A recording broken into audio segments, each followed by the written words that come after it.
Hello everyone. देखिए, ज़्यादातर बच्चों को थ्योरी पढ़ना कम पसंद होता है। उनको चाहिए कि सब कुछ डायग्राम की मदद से ही समझ में आ जाए।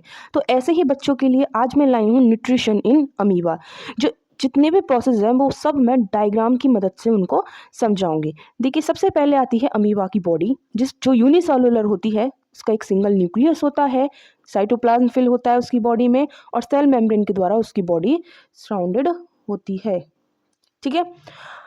अमीबा जो होता है उसके पास ना कोई माउथ होता है, ना ही कोई एक्सक्रीटरी ऑर्गन होता है जिससे वो अपने वेस्ट प्रोडक्ट को बॉडी से बाहर निकाल सके। तो अमीबा का सबसे पहला स्टेप आता है इंजेशन। ठीक है। न्यूट्रिशन का सबसे पहला स्टेप इंजेशन। इंजेशन में क्या करता है, वो एक सूडोपोडिया नाम की एक स्ट्रक्चर बनाता है। सूडोपोडिया यानी कि एक थैले की तरह बैग लाइक स्ट्रक्चर बनाता है। This is called a bag like structure. और उस बैग लाइक स्ट्रक्चर में उस खाने को एंटर करने देता है। जब खाना एंटर हो जाता है उस प्रोसेस को बोलते हैं इंजेशन। उसके बाद आता है डाइजेशन, यानी कि जो खाना है वो वैक्यूल की फॉर्म में अमीबा की बॉडी में एंटर कर चुका है, और जितने भी एंजाइम्स अमीबा की बॉडी में प्रेजेंट हैं वो सभी उस वैक्यूल के अंदर जाने की कोशिश कर रहे हैं। थर्ड स्टेप आता है which is absorption.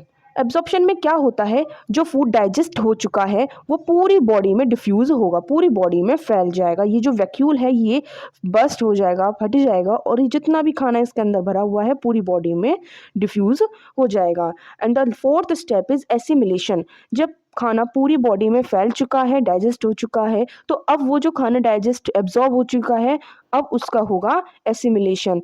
The food used in make of energy, वो अब एनर्जी बनाने के काम में आएगा। ठीक है, उसी प्रोसेस को कहते हैं एसिमिलेशन। और जब एनर्जी बनेगी तभी अमीबा की ग्रोथ हो जाएगी, तो वो अपने नॉर्मल बॉडी स्ट्रक्चर से थोड़ा सा बड़ा हो जाएगा। देखिए, as compare to this amoeba ये बड़ा हो चुका है क्योंकि इसे खाना मिल चुका है। इसके बाद लास्ट स्टेप आता है विच इज इजेशन।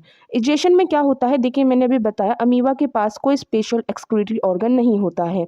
जो जितना भी वेस्ट प्रोडक्ट होता है, अनडाइजेस्टिव फूड होता है, वो कैसे निकालता है, वो अपनी मेम्ब्रेन को थोड़ा सा खोलता है और वहीं से अपना जितना भी उसका वेस्ट प्रोडक्ट होता है उसको बाहर निकाल देता है। तो ऐसे ही डायग्राम्स की मदद से अगर आपको और भी कॉन्सेप्ट पढ़ने हैं तो हमारे चैनल को लाइक कीजिए, सब्सक्राइब कीजिए और हमारे साथ बने रहिए। Thank you.